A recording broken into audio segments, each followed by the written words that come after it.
Hey, what's going on everyone? I'm Aman. Hey, what's up? I'm Jack. What's going on YouTube? It is Jumor back at it again with another video, and here I am today with the help of my 2 electric skateboard friends. Today we're going to be talking about the 10 electric skateboard tips for beginner riders, and we're going to go ahead and start with...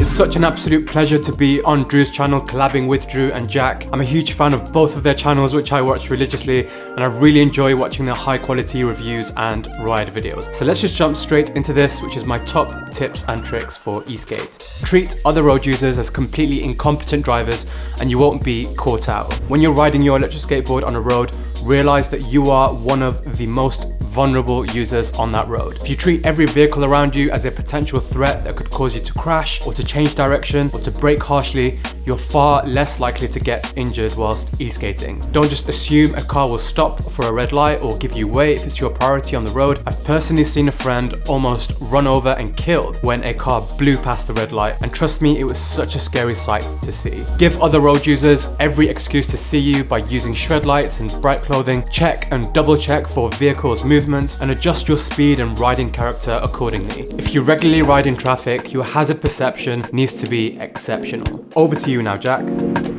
It really is an honor to be here with Drew and Amar. They're way bigger than me. I am the smallest guy here. In terms of subscribers, of course. So the fact that they even collab with me is honestly pretty cool. Let's go ahead and get into this. Just like with cars, there's different types of drives, or something that can be compared to transmissions. Boards have different types of motors. There's direct drive, there's hub motors, and there's belt drives, and they all have their pros and cons, of course. I'll go ahead and say right off the bat, hub motors are more beginner friendly, but less pro-friendly, meaning that they are less customizable. Hub motors are essentially motors that are built inside the wheel, meaning that you can't just put in any wheel. You need like custom sleeves that go around the motor. You're typically fine though, because the most popular wheels out there typically support hub motors, that being cloud wheels and street wheels. But if you want like any specific type of fancy wheels, typically hub motors are not the way to go, but they do require less maintenance, so it's really beginner friendly. Belt drive. Since it's a belt that turns the motor, you can put on pretty much any wheel you want. Way more pro friendly, but it does require more maintenance because rocks can get in your belts, they can snap your belts. You do need to tighten them. You got to find like the right amount of tension that affects your brakes and your speed. And then there's direct drive, where it's kind of like a hybrid between hub and direct drive, where it's essentially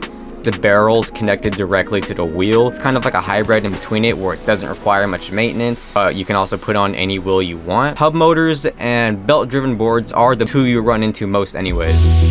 When it comes to electric skateboard wheels, they can either be really tiny or really big. So when I say that wheel size matters, I'm mainly talking about the size and the material. As you can see right here, these are 90mm wheels, and these are 120mm cloud wheels. So you can see that these wheels would absorb more of the bumps and cracks on the roads that you're riding. Before you purchase your first electric skateboard, make sure that you take a look at the terrain that you have in your area so you can choose which type of wheels would benefit you the most.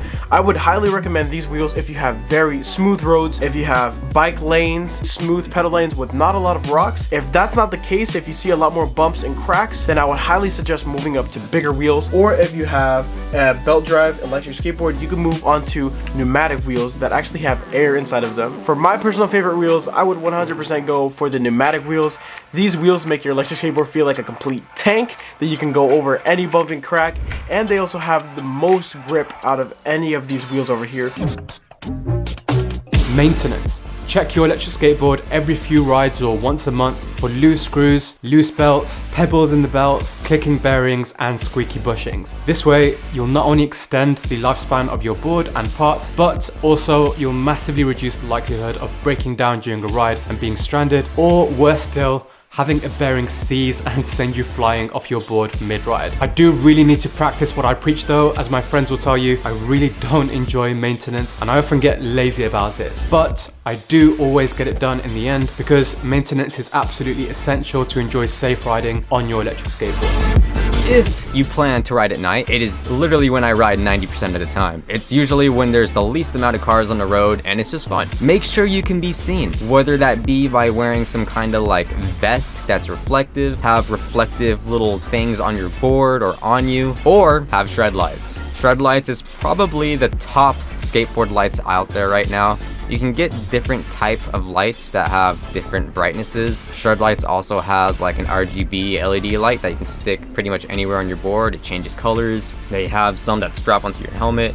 And with Shredlights, you can mount it pretty much anywhere on your board, so you can pretty much put it on any board you have. You don't really got to worry about compatibility issues, but there are cheaper alternatives out there too. Pretty much just make sure that you can be seen, because if you can't be seen and you get hit, probably 90% of cases, your fault. Shifting your weight on your electric skateboard is key to having perfect balance when accelerating or braking. When your electric skateboard moves forward, it has to move you forward as well, which means that you need to prep for this difference between acceleration and de-acceleration. So while you're accelerating, you want to lean forward and make sure that your back foot is completely planted, so when the electric skateboard pushes forward, it pushes you forward as well. And it is the complete opposite for when you're braking. You want to lean backwards. Making sure to brace and leading the correct direction before you decide to have an input on your electric skateboard can help you to make sure that you don't fall off when you're changing the velocity. Rather than just standing stiff, try to lean forward and backwards when changing your acceleration.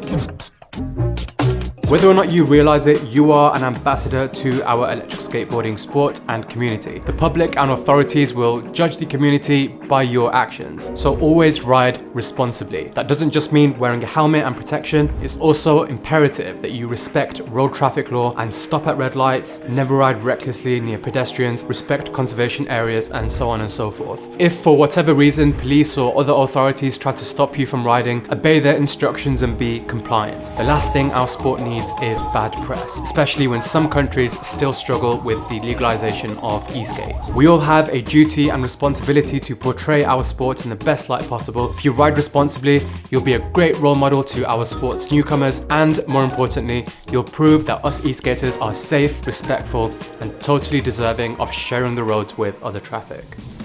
When charging your boards, never leave them unattended, and that includes leaving them charging overnight. So if you're sleeping and you're unconscious, your board is unattended. And if you have to leave it charging overnight, or if you have to leave it charging unattended, at least leave it charging in a fireproof bag, which Nobleman Tech sells. If you have to leave your house, unplug it, make sure you're home when it's charging. You just never know when an accident can happen, and it's way better safe than sorry. Last thing you want is for your whole house to burn down over a hobby. With all the e-skate accidents that have happened so far, there's been some sort of explainable cause, like water damage or getting hit by a car. But still, you never know. Don't leave your board charging unattended at all. And anyways, leaving your board charging excessively, especially overnight, is how you degrade your battery anyways. So just don't do it. Last tip for me, if you are a beginner rider, please make sure to tighten your trucks. Usually when you purchase new electric skateboards, the trucks come very loose. Now you need to understand that electric skateboards and normal skateboards are very different. You are going to speeds up to 30 to 35 miles an hour, which means that your trucks need to be a lot tighter than they would on a normal skateboard. Having your trucks loose will only lead to speed wobbles at higher speeds because the trucks won't be stable enough to sustain that amount of speed. So when it comes to tightening your trucks, you want to make sure that the back is tighter than the front, because that's where all the power is coming from. That's where the motors are located to propel you forward, and that's usually where the speed wobbles tend to happen, are in the back motors. So make sure that the back is tighter than the front and the front is a little bit looser so that you're still able to carve with your front foot. Thank you so much for watching to the end of the video. Thank you so much, Jack and Amar, for helping me with this 10 tips video. I will see you guys in the next video. Peace.